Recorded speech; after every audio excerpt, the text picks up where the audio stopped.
बड़ी खबर की बात करें तो झारखंड में कोरोना के बढ़ते मामले को लेकर सीएम हेमंत गंभीर है। सीएम ने आज ऑक्सीजन प्लांट का निरीक्षण किया। हेमंत सोरेन ने छोटा नागपुर इंडस्ट्रियल गैस प्लांट का भी निरीक्षण किया। साथ ही संचालक से ऑक्सीजन रिफिलिंग को लेकर जानकारी ली। साथ ही रिफिलिंग 2 गुना करने को लेकर निर्देश भी दिए।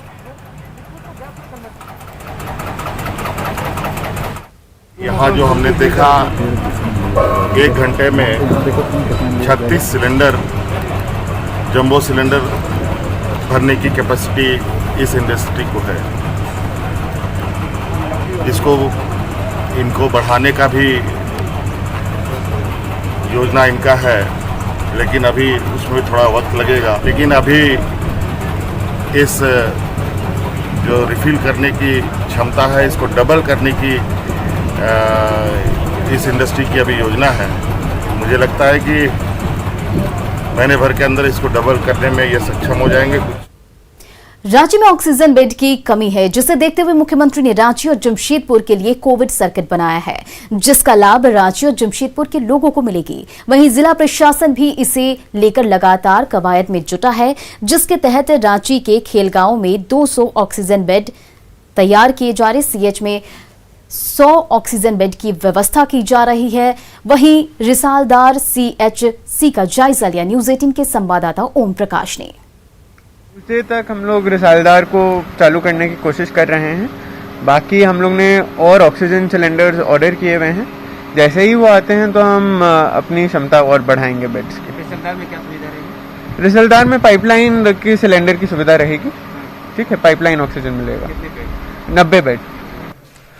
ऑक्सीजन बेड की किल्लत राजधानी रांची में साफ तौर से देखने को मिल रही है और इसी वजह से मुख्यमंत्री हेमंत सोरेन ने कोविड सर्किट का उद्घाटन किया। उसके बाद आपको ये भी दिखाना चाहेंगे कि राजधानी रांची में और ज्यादा बेड हों, इसे लेकर तमाम तरह के इंतजाम किए जा रहे हैं। इस वक्त हम आपको जो नजारा दिखा रहे हैं ये रिसालदार सीएचसी का है, जहां पर ऑक्सीजन बेड जो है 100 बेड तैयार किए जा रहे हैं ताकि लोगों को बेहतर सुविधा मिल सके और जो ऑक्सीजन बेड की किल्लत है उसे दूर किया जा सके। तो आपको बताना चाहेंगे कि पिछले वर्ष भी यहाँ पर आइसोलेशन कोविड सेंटर के रूप में इसे रखा गया था और कई लोग यहाँ पर इलाजरत थे। लेकिन इस बार जिस तरह से ऑक्सीजन की कमी आई है उसे दूर करने को लेकर ऑक्सीजन जो पाइपलाइन है वो भी तमाम बेडों पर बिछा दिया गया है और कुछ जो बेड बचे हुए हैं उस पर भी काम किया जा रहा है। उम्मीद की जा रही है कि मंगलवार तक ये जो पूरा अस्पताल है, कोविड सेंटर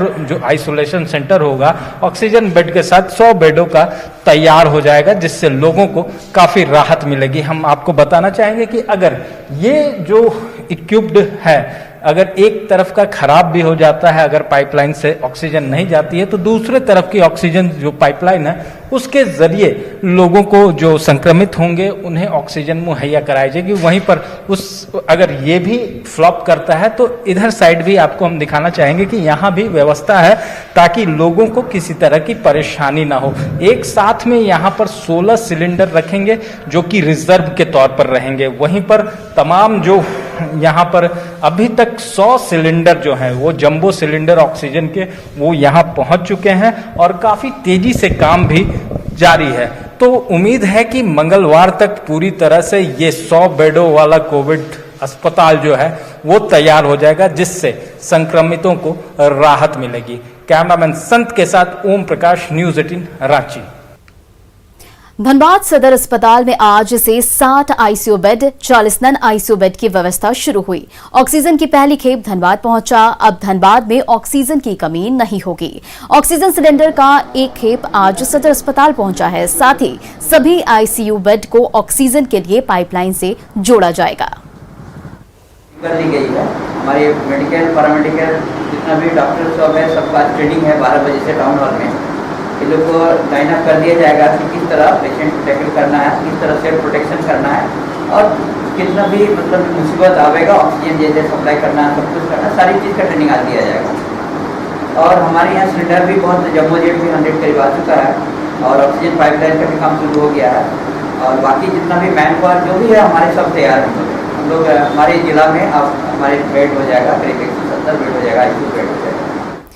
पलामू के मेदिनीनगर में लॉकडाउन की धज्जियां उड़ाई जा रही है। एक ही ऑटो में 20 लोग सवार होकर सफर कर रहे थे। पुलिस ने मास्क और हेलमेट चेकिंग के दौरान ऑटो में सवार सभी लोगों को पकड़ा और फिर सड़क पर सभी से उठक बैठक करवाई गई।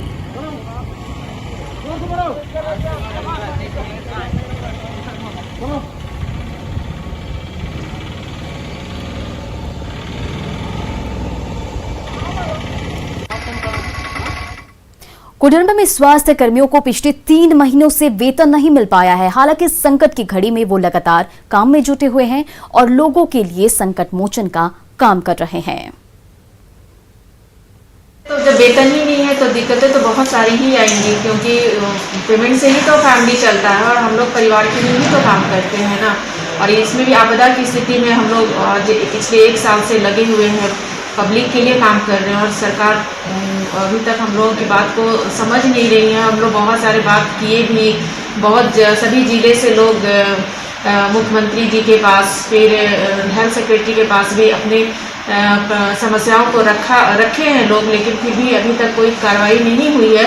और हमारे यहाँ झारखंड राज्य एड्स नियंत्रण समिति में परियोजना निदेशक का पद पिछले 2 महीने से खाली है और अभी हम लोग का 3 महीने से वेतन नहीं मिल पाया है।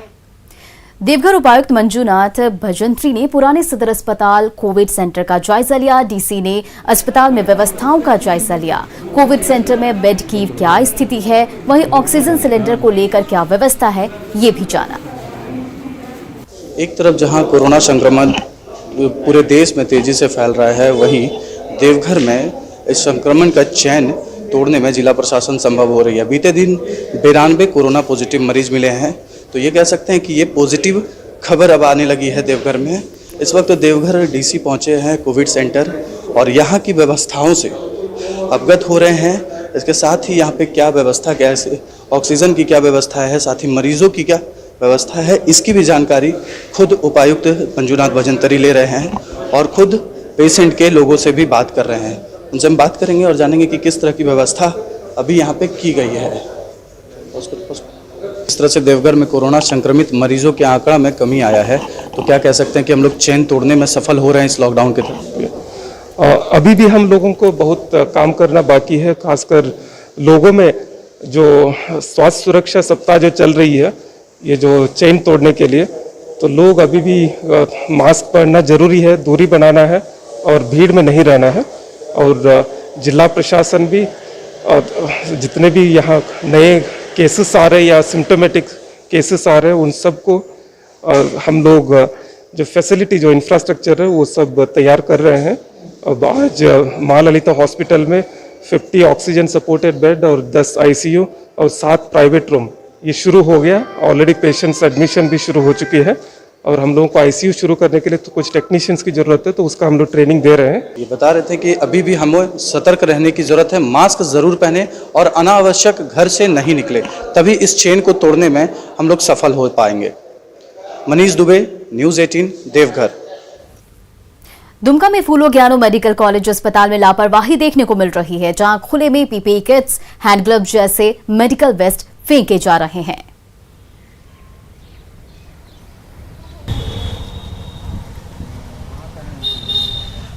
झाड़ू लगाते हैं तो वहाँ का थोड़ा सा भी यही फेंकने आते हैं, ऐसे ही ड्रेस भी नहीं दिया है। इसे तो कोरोना वाला सबको तो दिया है कि सफाई मित्र वाला ये ड्रेस, लेकिन हम लोग को नहीं दिया। डेली साफ करता है लेकिन डेली फेंका जाता है। दिनों से देख रहे हैं वहाँ डंप नहीं, सब सफाई कर देगा, लगा हुआ है, सफाई कर रहा है। इससे कोरोना संक्रमण की ये भी बढ़ता है? नहीं, उससे कोरोना संक्रमण नहीं। कोरोना को हराने के लिए BSF के जवानों ने देसी जुगाड़ निकाला है, जो आसानी से घर पर बनाया जा सकता है और पूरे परिवार को कोरोना के वायरस से बचाया जा सकता है। पहली नजर में आप सोच रहे होंगे कि ये जवान क्या कर रहे हैं। पाइप और कटी हुई प्लास्टिक की बोतल से निकलते भाप के सामने अपना मुंह लगाकर क्या करने की कोशिश कर रहे हैं। दरअसल जुगाड़ तकनीक से कुकर, पाइप और कटी हुई बोतल से कोरोना को मात देने के लिए ऐसा हथियार बनाया गया है जो एकदम मारक है, और ये जुगाड़ निकाला है BSF के जवानों ने। गौर से देखिए, चूल्हे पर एक कुकर है, उसमें पानी गर्म किया जा रहा है। कुकर को एक पाइप से जोड़ा गया है। जगह जगह ज्वाइंट बनाकर पाइप को लगाया गया है। ज्वाइंट पाइप में कटी हुई बोतल को लगाया गया है और फिर तैयार हो गया कोरोना को हराने का हथियार। बीएसएफ के जवान भाप ले रहे हैं। वीडियो झारखंड के हजारीबाग के मेरू कैंप का है, जिसे बीएसएफ मुख्यालय से कुछ दिनों पहले औपचारिक तौर पर जारी किया गया था। डॉक्टर के मुताबिक कोरोना के इन्फेक्शन को दूर करने में भाप बेहद कारगर उपाय है, जिसे काफी लोग अपना भी रहे हैं।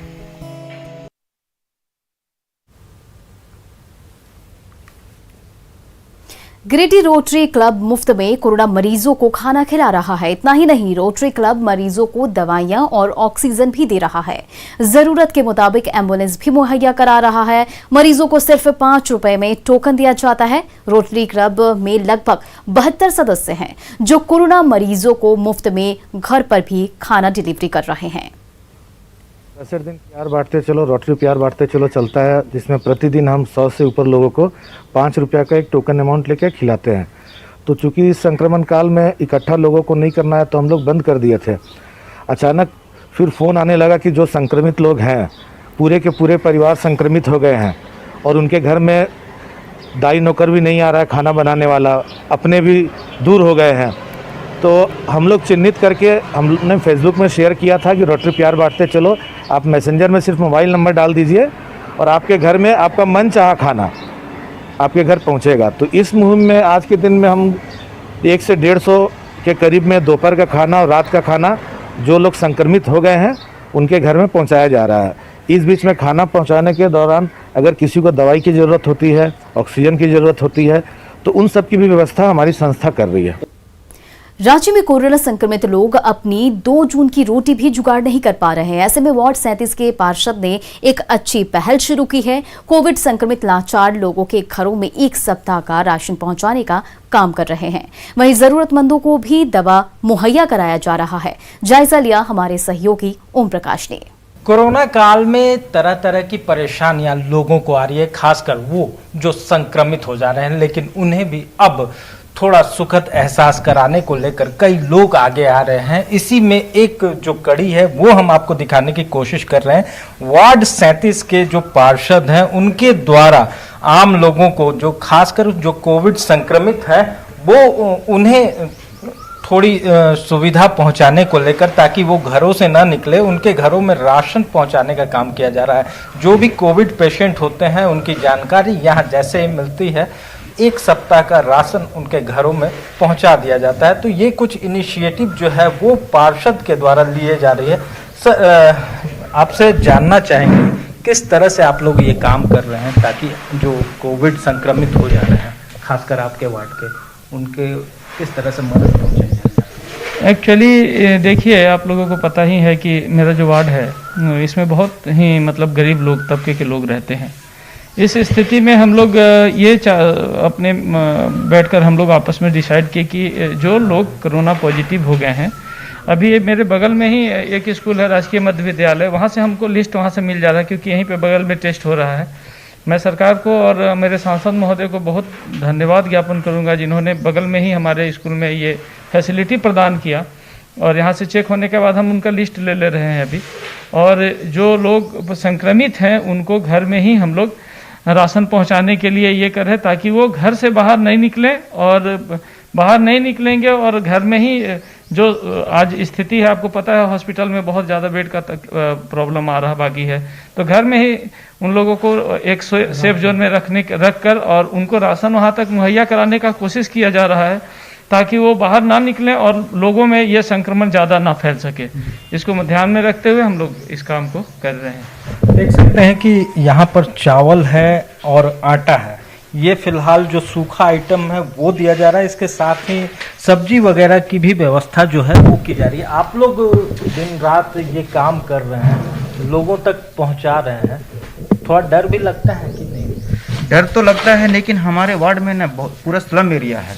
हमारे पार्षद महोदय जो वार्ड 37 के हैं, जो आनंद मूर्ति, उनके सहयोग से ये हम लोग पैकेट बना रहे हैं। और जिन लोगों ने, जिनके घर में कोरोना पेशेंट हैं, कोविड-19 के पेशेंट हैं, उन लोगों को हम लोग जा के घर पहुंचा रहे हैं कि वो लोग यहाँ आएंगे तो उनके साथ के कारण और किसी और को संक्रमण फैल सकती है। इसके कारण से हम लोग खुद पता कर रहे हैं किनके यहाँ ऐसा प्रॉब्लम है, उनके यहाँ हम लोग जा करके हम लोग सिर्फ पार्षद जी के सहयोग से हम लोग घर घर जा करके साथ में उनको दे रहे हैं। तो कुछ आप किस तरह से, जैसे बाहर रख देते हैं या फिर सीधा उन तक ही पहुंच जाते हैं? नहीं, जैसे हम लोग को लगता है कि हाँ अमुक आदमी को कोरोना पॉजिटिव है, वो हम लोग को पता चल जा रहा है कि वहाँ तो उनके परिवार के बीच में जाते हैं, बाहर से भी उनको मतलब कि जो भी हम लोग को आर्थिक सहायता देना है सारा चीज़ उन लोग को बोल देते हैं ऐसा ऐसा चीज़ है। और कोई चीज़ का भी दिक्कत हो तो हमारे पार्षद महोदय जो हैं उनसे आप संपर्क कर सकते हैं। अगर आप मिल नहीं सकते तो उनका मोबाइल नंबर भी हम लोग दे देते हैं कि रात बिरात कभी भी कोई ज़रूरत पड़ता है तो आप उनको फ़ोन कीजिए, हम लोग हमेशा 24 घंटा आप के लिए तैयार हैं। दवा वगैरह भी अगर किसी दवा भी, हाँ दवा भी हम लोग किट के माध्यम से जो हम लोग को उपलब्ध कराया गया है, बगल में राजकीय मध्य विद्यालय है, वहाँ मतलब कोरोना पेशेंट का टेस्ट किया जा रहा है, तो उनसे भी हम लोग मार्गदर्शन ले रहे हैं कि क्या क्या दवा देना है। उस माध्यम से हम लोग किट के अनुसार मतलब कि पार्षद महोदय के द्वारा हम लोग भी करवा रहे हैं। कई लोग हैं जो अब आगे आ रहे हैं और कोरोना से संक्रमित जो लोग हैं उनके परिजनों को भी मदद पहुंचा रहे हैं। सिर्फ अनाज ही नहीं, दवा हो या फिर अन्य जो चीजें, कुछ परेशानियां उसे दूर करने का जो लगातार प्रयास है वो किया जा रहा है। तो इस कड़ी में आपको हम ये दिखाने की कोशिश कर रहे हैं कि हर तरफ नेगेटिव भले माहौल हो, लेकिन कुछ चीजें जो है वो अच्छी ऊर्जा का संचार करती है और वो चीजें जो है वो लोगों को संबल प्रदान करती है। तो कुछ ये तस्वीर भी हमें ये सुखद एहसास करा रही है। कैमरामैन संत के साथ ओम प्रकाश, न्यूज़ 18 रांची। तो इस वक्त की बड़ी खबर बिहार से आ रही है। पटना के एनएमसीएच में ऑक्सीजन खत्म हो चुका है और एनएमसीएच के अधीक्षक ने सीएम को भेजा त्राहिमाम संदेश। डीएम और स्वास्थ्य विभाग को भी भेजा है त्राहिमाम संदेश। आधे घंटे से बैकअप में नहीं है ऑक्सीजन। एनएमसीएच के अधीक्षक डॉक्टर विनोद सिंह ने भेजा संदेश। तो आपको बता दें कि बिहार से इस वक्त की बड़ी खबर आ रही है, जहां पटना के एनएमसीएच में ऑक्सीजन खत्म हो चुका है। और इस पर अपडेट के लिए हमारे संवाददाता रजनीश जुड़ गए हैं। जानते हैं क्या कुछ इस पर अपडेट है। जी रजनीश, बताइए। डेडिकेटेड हॉस्पिटल बनाया गया है एनएमसीएच को, वहां पर ऑक्सीजन की खपत काफी ज्यादा बढ़ गई है क्योंकि 400 से ज्यादा मरीज वहां पर एडमिट हुए हैं। और निश्चित रूप से जिस तरह से आपूर्ति की जा रही है, ये खानापूर्ति है और अस्पताल प्रशासन ने लगातार इस बात की जानकारी दी है कि यहाँ पर ऑक्सीजन की सही से आपूर्ति किया जाए। नतीजा आज तकरीबन 2 बजे के आसपास एक अल्टीमेटम दिया गया कि ऑक्सीजन का बैकअप महज 1 घंटे है। उसके बाद भी जिला प्रशासन हो या स्वास्थ्य विभाग हो संज्ञान नहीं लिया और नतीजा ये हुआ है कि अब अस्पताल प्रशासन को ऑक्सीजन पूरी तरह खत्म करने होने के बाद त्राहिमाम संदेश भेजना पड़ा है, जिसमें सीएम नीतीश कुमार के साथ स्वास्थ्य मंत्री और जिला प्रशासन को त्राहिमाम संदेश भेजा है अधीक्षक विनोद सिंह ने और कहा है कि अब अस्पताल में जो भर्ती मरीज हैं, इनकी जिंदगी दांव पर है, इनको यहाँ से तुरंत रेफर करना पड़ेगा या यहाँ से डिस्चार्ज करना पड़ेगा क्योंकि इनकी जान जा सकती है। अभी अल्टीमेटम देने के बाद खबर ये आ रही है कि अभी आपूर्ति को लेकर जिला प्रशासन ने कहा है कि महज 15 से 20 मिनट में जो पेट्रोलियम मंत्रालय के द्वारा जो टैंकर आया है बिहार, यानी 4 टैंकर बिहार पहुंचे हैं जिसमें बड़ी मात्रा में ऑक्सीजन सिलेंडर और गैस आपूर्ति की गई है। तो 15 मिनट में एनएमसीएच को आश्वासन मिला है। जी रजनीश, तमाम जानकारियों के लिए शुक्रिया।